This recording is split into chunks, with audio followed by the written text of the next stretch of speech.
Hello and welcome to the new Yankee workshop, Season 16, Episode 11, The Dining Table. Norm visits an antique dealer who commissions reproduction English antique furniture for his shop on Nantucket, Massachusetts. At the shop, Norm finds an extension table which should be perfect for dinner for 10 or more and yet collapses down to 6 feet for non-feast days. Norm makes his own out of mahogany with an elegant two-lift top that sits on a pair of Queen Anne period pedestals, giving diners ample legroom under the table. Enjoy!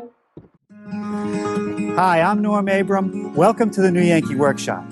How many people are you having over for holiday dinner? 8? 12? 16? If so, I think you'll be very interested in the project we have in store today. It's a dining table. For inspiration, we visited our friend Bob Tonkin in Nantucket. Now, he has antiques as well as antique reproductions. He showed us a beautiful mahogany dining table that he has made over in England. We'll go see that next, then we'll come back here and build our own dining table. That's next, right here in the New Yankee Workshop. Funding is provided by... Today we're at Tonkin Antiques on the island of Nantucket, and this place is filled with French and English antiques and reproductions. We're here for a table, and there are plenty of those. Look at this one, nice little table. It's a cherrywood table, French, 1850, nice. And over here, a very unusual elliptical-shaped table. And this is actually a French, it's walnut, a wine-tasting table, and it has a tilt top, also 1880. Let's see if we can find Bob. He's usually back here in the shop. Hey, Norm. Good morning, Bob. Welcome to Nantucket. So are you relaxing in your library? Are indeed. We are indeed. So did you take this out of some old house over in England? No, Norm, these are custom made from old pieces of wood, and we put them together to whatever size the customer wants. Really? So these were not existing panels? No, actually they were floorboards. Huh. And how about the fireplace? Again, bits and pieces from this and that, and we put it together whatever size you want. That's really a great look. So if a customer comes in here and they have a room that they want to outfit like this, if they give you measurements, you can have it made up? Yes, we just need architectural drawings, and then we give them a price, and we can have it shipped over from England. That's terrific. Well, I'm here today looking for an extension table, either with leaves or with a pedestal, and bigger is better. Well, we have a very large one. It's a George III copy, and it's on pedestals. All right, Like to come, I'll show it to you. There you are, Norman. Wow, this is what I call a table. How big is this? That table is 11 feet 2 inches long, 4 feet wide. Wow, set up for over a dozen people, I guess. Yes, very comfortably. And what's the story with the china? That's some spode, little bits and pieces. Very fancy and elegant. Now, how is this supported? Oh, I see, there's 2 large pedestals, one on each end. So what's the advantage of having a pedestal table rather than having legs? Well, actually, you get a lot more flexibility with seating arrangements with the pedestals and So the you're not legs. fighting that leg, and Right. there's plenty of room, everything's underneath. Yes. Top looks to be a nice mahogany, It's solid mahogany. nice and thick with a thumbnail edge, and these leaves about, what, 2 feet wide? 2 feet, yes. That's nice. So there's only 2 leaves in this long table. Now, the thing that's always interesting is how they extend the table, and this one appears to be made all out of wooden pieces. How does that work? Yes, it is. We have one next door, and it's not put together, so I think you can see the way it is built. If you'd like to come over, I'll show it to you. I'd love to check that out. All right, we're off.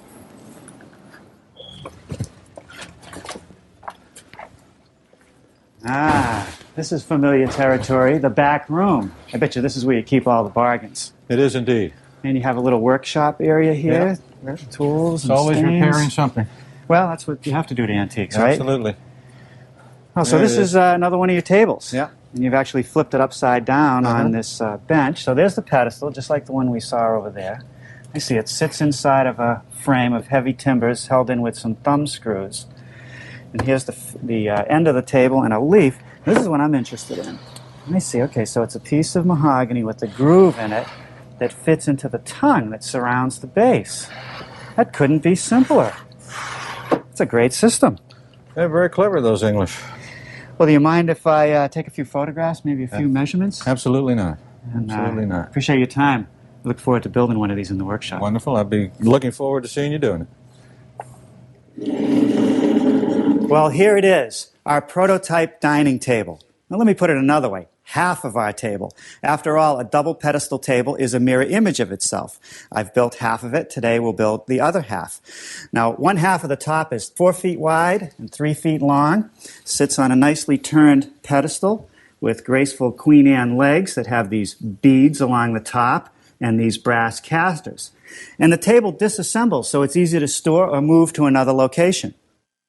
Here's one of the leaves. And it's all made out of nice, solid mahogany. We'll give you the source for that mahogany on the measured drawing and on our website. So if you'd like to build your own dining table, a measured drawing is available, and you'll hear more about that before the program ends. And I want to start with the top. And here's how the boards came to us. In a press, there's these stickers held together with some bolts. And what that does is keeps the boards flat until I'm ready to build the table, and it lets them acclimate to the shop. Now we're ready to glue up another top. Let's take them out of the press and get started. All right, well, this piece is going to be for the other leaf of the table. These two pieces, along with the ones I've already used on the prototype, came from one single length. So all the texture of the grain is very similar. However, I do have to deal with matching the edges, and I think this is the best selection I have right now, but I do want to get rid of this little mark here, so I'll cut a couple inches off this edge. And on this board, I have to remove this chip because I only have a ½ inch extra in the length. So I'll rip away the bad material. But before I do that, let's talk about shop safety. Be sure to read, understand, and follow all the safety rules that come with your power tools. Knowing how to use your power tools properly will greatly reduce the risk of personal injury. And remember this, there is no more important safety rule than to wear these safety glasses.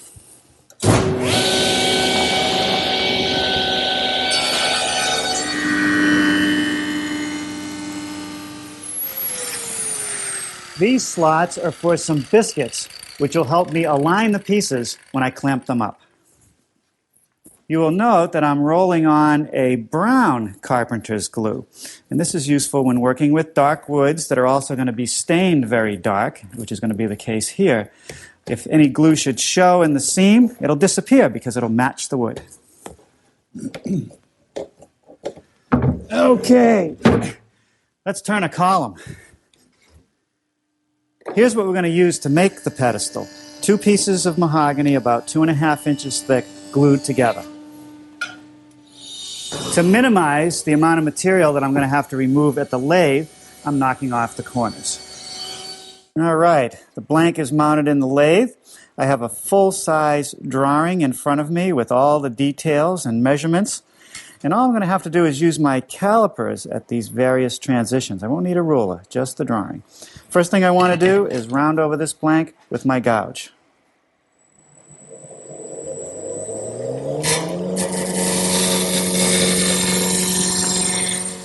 Okay, with it round, I now want to mark the various transition points. And this is where the full-scale pattern comes in handy. No measuring, just lay it out.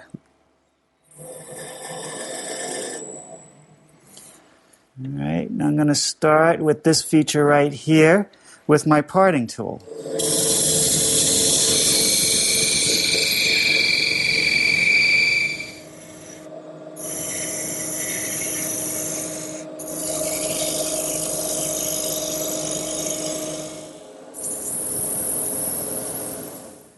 Let's take a look at the prototype pedestal. The leg is joined to the column with a sliding dovetail. The dovetail is formed on the end of the leg, and a corresponding slot is formed in the column, which runs the entire width of the leg.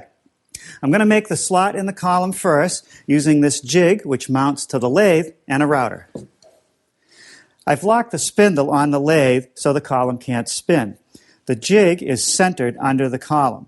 This first big window is so that I can take a router with a 3/4 inch collar and a 1/2 inch bit and ride it inside that window to create a flat spot at 3 locations 120 degrees apart for the legs. Now my lathe has an indexing wheel, so if I turn it 120 degrees, I'll be ready for the next spot.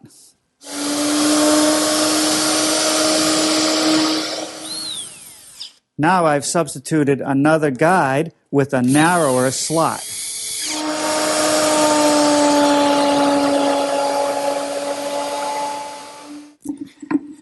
Now here's the third guide, which is slightly wider to allow for the dovetail. Here are one of the blanks for the legs. It starts out as 1 3/4 mahogany. I've made a full-size template of the leg, including the tenon that's going to be on the end. And I set it on this blank, and I like to get the grain to run more or less along the shape of the leg. I roughly mark the angle and take my bevel gauge, mark it across the whole piece, and now I'll trim it.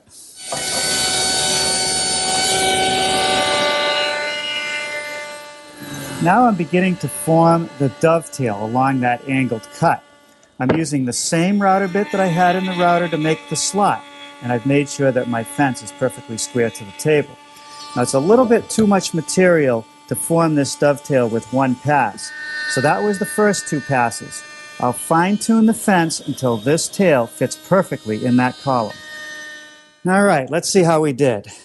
All right, well, at this point, that's a bit snug, but that's what I want. Can always fine-tune it later. Now I'll lay out the shape and cut it.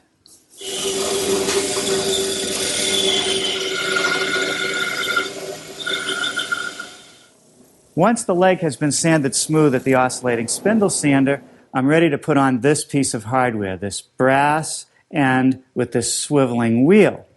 What I need to do is form a tenon on the end of the leg that fits inside the hardware. So I've laid it out carefully, and I'm going to use a hand saw to make the shoulder cuts.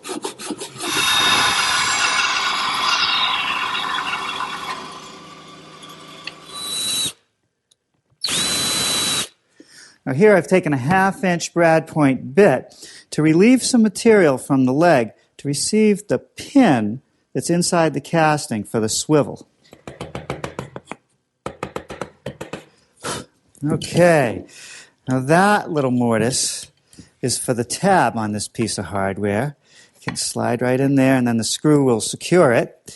And that's pretty good. 2 more to go before I leave tonight.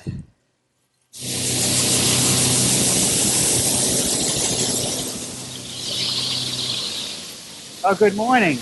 Last night I did finish fitting all those casters onto the bottom of the legs. And I want to taper this leg. I want to keep it full width here at the dovetail, and I want to taper it down to the edge of the caster. So I've put a couple pencil marks there. Now I could do this with a handheld belt sander or on the joiner, but recently we received this machine for the shop. It's an oscillating belt sander. It goes up and down as it spins around. I place the stock against this stop, put a little more pressure on the end where I want to remove the material, and get a nice straight line from top to bottom.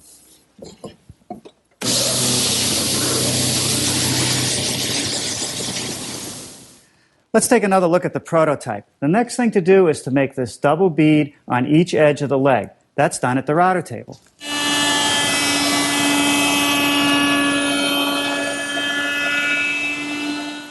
Well, now we're ready to glue those legs into the column. A little bit of that brown glue, some on the dovetail and in the socket.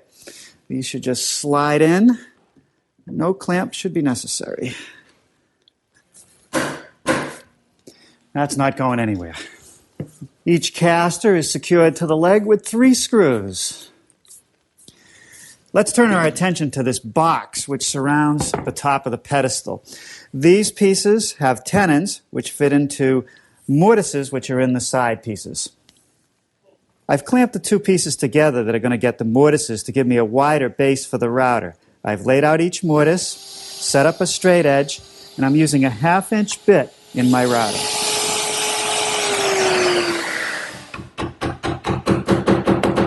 I have this nice corner chisel to square up the hole.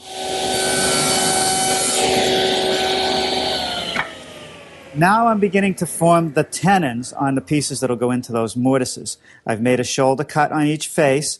Now I'll make some adjustments to the blade to nibble away the top and bottom of the tenon.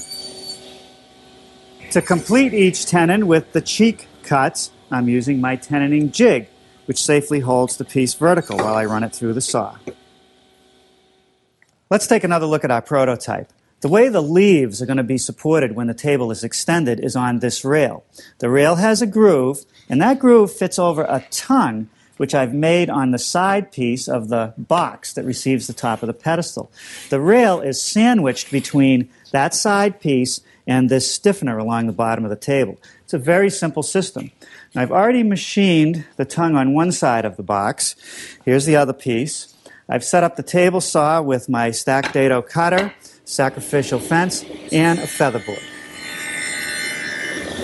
While I still have the dado set up in the table saw, I've taken a nice straight piece of mahogany to make another rail.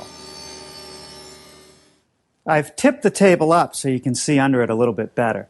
This is one of 4 thumb screws that goes through the frame, which is attached to the bottom and into the pedestal. That's what holds everything together. I need a through hole for the bolt, and I need to mortise out for this piece of brass trim. Now there's a series of counterbores and through holes for the screws, which will secure the frame to the underside of the top. And those are held in place with a couple brass screws. All right, now I'm ready for a little bit of assembly. Glue on the mortises and the tenons, and when we have it all together, I'll clamp it up. Now here's the piece that's going to go on top of the pedestal. I'll be drilling a hole in it later to drop over the dowel portion of it, and that sits in this frame. Now I want it to be even with the pieces that go across the table, these. So I've added some shims for that. This piece drops into place, and now that it's in place, I can make holes in that piece for the threaded portion of these thumb screws. To do that, I simply take my 3/8 inch bit, put it through the hole I drilled earlier, and drill. All right, for the last few minutes, I've been making a mortise around that hole that I just drilled, and that receives this nut into which the rod or the bolt will thread. And that has to be flush. Now there's a 2-inch hole in the top of our pedestal base for the tenon on the column. Well, now I'm ready to put the frame on the underside of our top, which is sized. And I'm only going to put some glue in the center of these pieces that go across the grain. I want to allow for some movement of the top. The outer holes, you'll notice that I've drilled a 3/8 inch counterbore, and that'll allow a little flex in the screws should the top move. On the pieces that run parallel to the grain, I'm not going to put any glue, just the screws will do.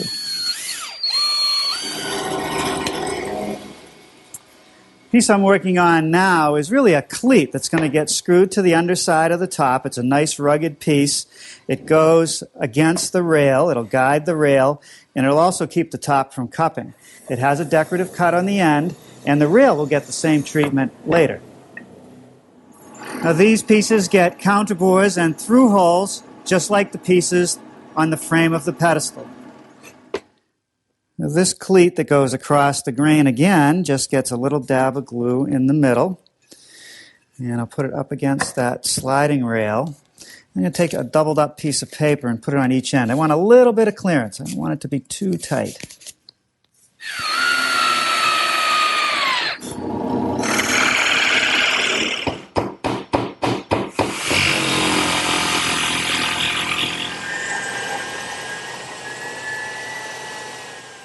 Now I'm ready to treat the edge of the tabletop. I'm going to use a 3/4 inch radius to get this profile with a little lip here. And then a smaller radius just to knock off that bottom corner. So finally we can attach the top to the column of the pedestal base. Just drilling a pilot hole at a slight angle. A little countersink, and some nice long 3-inch screws. That'll hold it in place. Now with the top dropped on that base, these thumb screws will hold everything in place. All right, the rails are in place, and here's one of the leaves from the prototype, and I wanted to show you once again how that's made. It's an 18-inch wide piece with some cleats, just like on the other sections of the top, screwed in place, and the edge is treated the same way as I treated the tabletop. It drops in over those rails, just snug enough to be in there, and then if I push on it a bit, it all comes together. Now with one leaf, we're 4 foot by 7'6". I'm going to make an additional leaf, which will give us 4 foot by 9 foot. Plenty of room for the family for Christmas dinner. Now a little more sanding and some adjustment of these pieces, and it'll be ready for the finishing room. Well, I've set out all the pieces of the top of our dining table so I could show you the various steps in the finishing process. And it starts over here. After the top was sanded, I gave it a coat of red mahogany oil-based stain. Then I sealed that stain with what's known as a 1-pound cut of wax-free shellac, and then sanded it down. It's pretty smooth, but I can still feel the pores of the wood, the recesses in the wood. So now what I want to do is use a filler. This is a oil-based filler. When you drag it on across the grain, and what you're really doing is working it into the pores. And you put it all over the top and let it sit on there for a little while. And after it sets for a bit, I can take a rubber squeegee and remove it across the grain. It's important to do that because if I go with the grain, I'll pull the filler out of the pores. After I get the bulk of it off, there'll still be a little bit remaining on the surface, and when that hazes over, I take a piece of burlap, wipe it across the grain, and finally in a figure-8 shape, being sure not to pull the filler out of the pores. After that dries overnight, I sand it down, and you can see that now we have a top that's very smooth, almost like a mirror. But I'm a little concerned about the color. I like the grain, but I have a dark color here and a light color right next to it. So I want to try to blend that. For that, I'm going to use a gel stain. This is a dark mahogany stain, and what I'm going to do is wipe it on. It's almost like a polish in a way on the whole piece. Let it set for just a minute or so, and then start to wipe it off and see if I can blend those colors together. Well, now that it's set up for a few minutes, I'm going to start to wipe it off. It's sort of like polishing your shoes. I'm going to blend it in. Don't leave any thick bits of it. And this will take a little while. Well, that's turning out pretty good so far. Now, if I want to make it a little bit darker, I can wait 6 hours and then apply another coat of the gel stain. And that's where this section is right here. 2 coats of gel stain, lightly sanded with 600 grit sandpaper. And now I'm ready for the final protective coat, which is going to be a high-gloss polyurethane. A few coats of this, and we'll be ready for a holiday feast. That's what I'm looking for, being able to see myself in the finish. So far, we've put on 3 coats of a wipe-on gloss polyurethane. And we found the best way to put it on is to take a cotton cloth, fold it up, soak it in the polyurethane, and use it like a squeegee. Just wipe it on with the grain, nice thin coat. The poly dries quickly, so we're not getting any dust specks. The more coats of poly you put on, the more protection you're going to have. Well, there you have it, an extending dining room table. Perfect for any family celebration, and it was fun to build. Let me show you what we're going to build next time. We call it a mission-style desk. It was inspired by an L and J.G. Stickley original that we found in a gallery in downtown Boston. We'll show you that next time, and then we'll build our own mission-style desk right here in the new Yankee workshop. Funding is provided by... Thank you for watching. For more, please like and subscribe.